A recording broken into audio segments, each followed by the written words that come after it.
Normalement, la banque ou l'établissement bancaire suit une procédure avec les coupables qui y ont fait une infraction d'émission des chèques sans provision.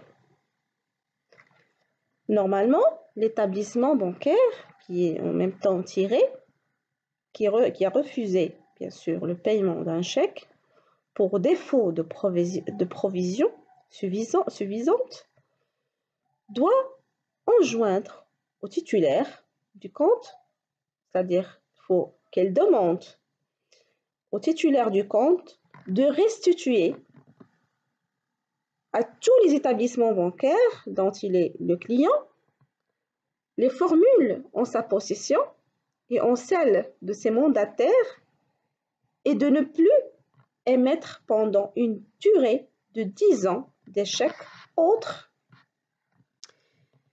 que ceux qui permettent le retrait de fonds par le tireur auprès de tiré ou ceux qui sont certifiés.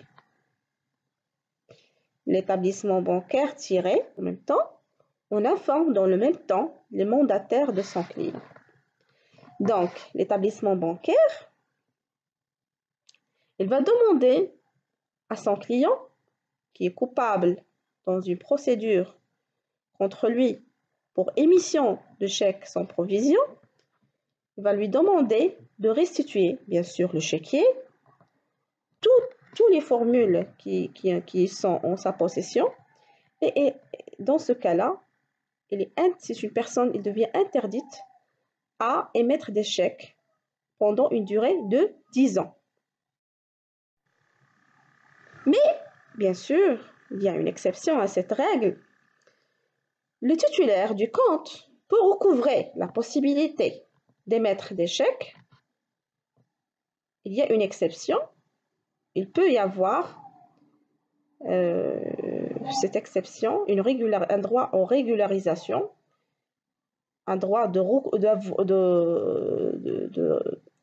restituer son droit d'émettre des chèques lorsqu'il justifie de deux choses. La première chose, il faut la justifier, c'est qu'il a réglé, bien sûr, le montant du chèque impayé. C'est la première des choses, ou a constitué une provision suffisante et disponible pour son règlement par les soins du tiré. C'est-à-dire, il doit émettre le montant du chèque qui est impayé au niveau de la banque du tiré.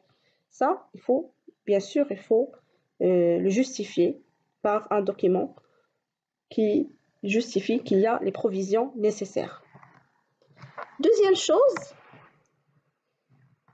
il faut qu'il s'acquitte, bien sûr, de l'amende fiscale qu'on a déjà vue, l'amende fiscale qui est soit de 5% pour le premier incident, de 10% pour un deuxième incident, 20% pour un troisième incident.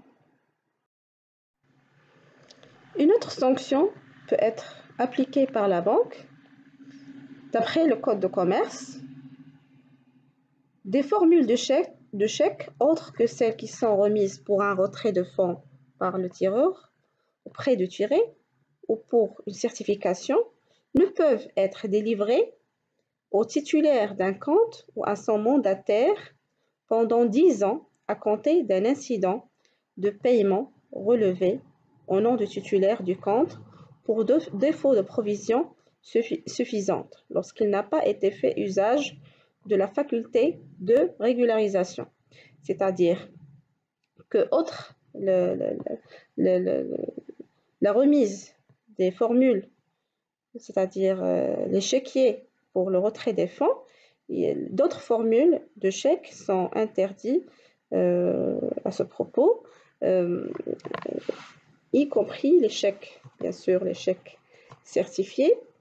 Ils ne peuvent être délivrés au titulaire de ce compte qui est coupable dans une procédure d'émission de chèques sans provision pour défaut de provision suffisante. Et ce monsieur, le même coupable, celui-ci, lorsqu'il n'a pas été fait usage, c'est-à-dire il n'a pas bénéficié, il n'a pas usé de la faculté de régulariser sa situation en payant tout d'abord le montant de l'amende fiscale et de paiement de la dette qui lui incombe en mettant le montant du chèque au niveau de la banque dans son compte pour désintéresser bien sûr le créancier.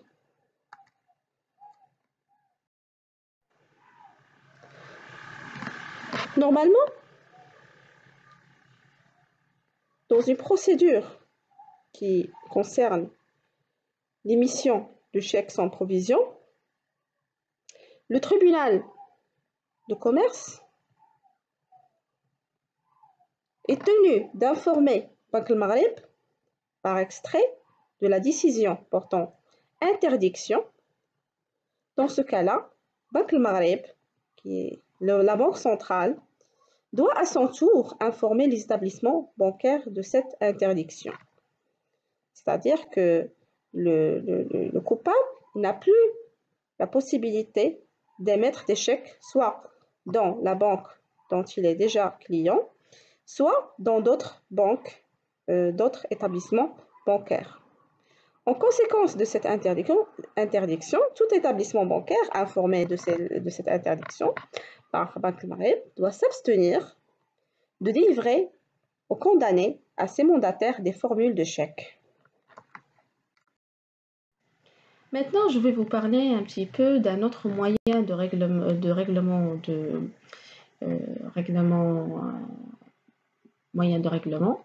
c'est la lettre de change.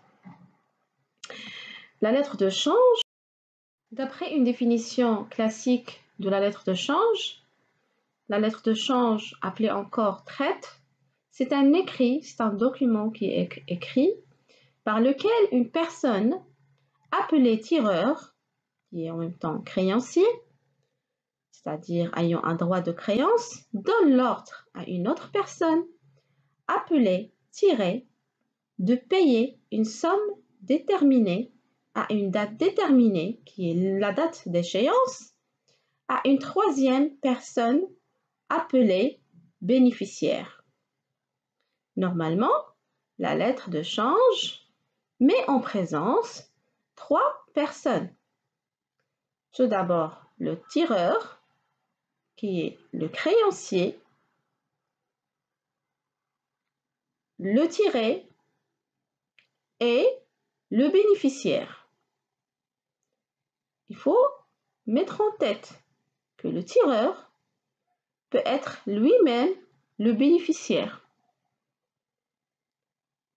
La nature juridique de cet acte, bien sûr, la lettre de change selon le Code de commerce, selon les dispositions du Code de commerce, c'est un acte de commerce par la forme.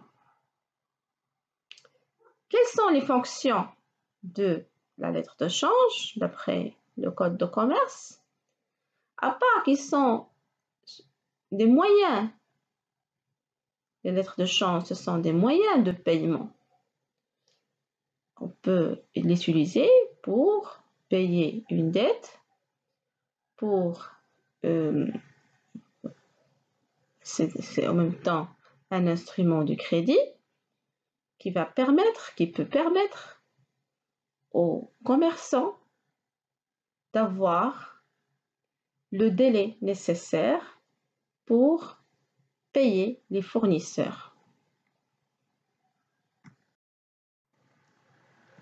Donc, les parties concernées dans cette opération, il y a le tireur qui est en même temps créancier, c'est celui qui émet la lettre de change, la signe et la remet au débiteur. Le tiré, c'est le débiteur. C'est celui qui doit payer la dette. Elle signe la lettre de change. Bien sûr, il y a 2 signatures quand on parle de la lettre de change. Il y a 2 doubles signatures. Il y a la signature du tireur et il y a la signature du tiré. La signature du tiré, qui est le débiteur, montre à travers cette signature qu'il a accepté, bien sûr, cette lettre de change et la redonne au tireur. Le bénéficiaire, qui est la banque, c'est celui qui perçoit l'argent conformément à l'ordre donné par le tireur. Donc, le bénéficiaire, ça peut être le tireur lui-même, comme ça peut être la banque.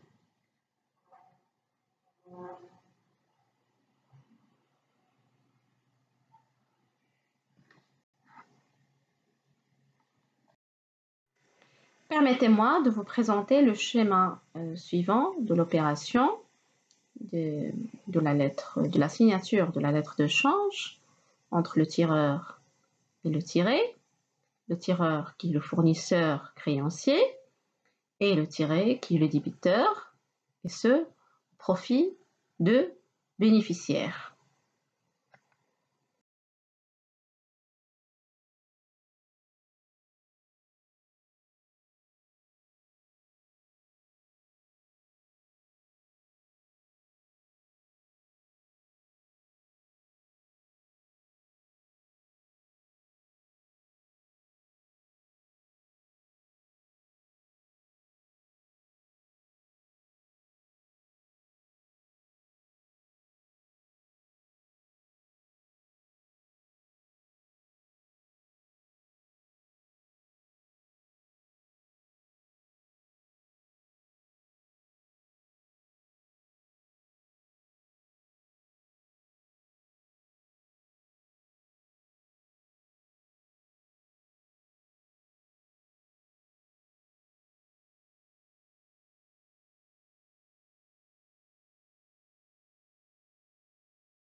Donc, la définition de l'escompte. L'escompte bancaire est une opération de crédit à court terme par laquelle les effets de commerce sont transférés au banquier, c'est-à-dire l'établissement bancaire, qui procède en contrepartie à leur paiement immédiat.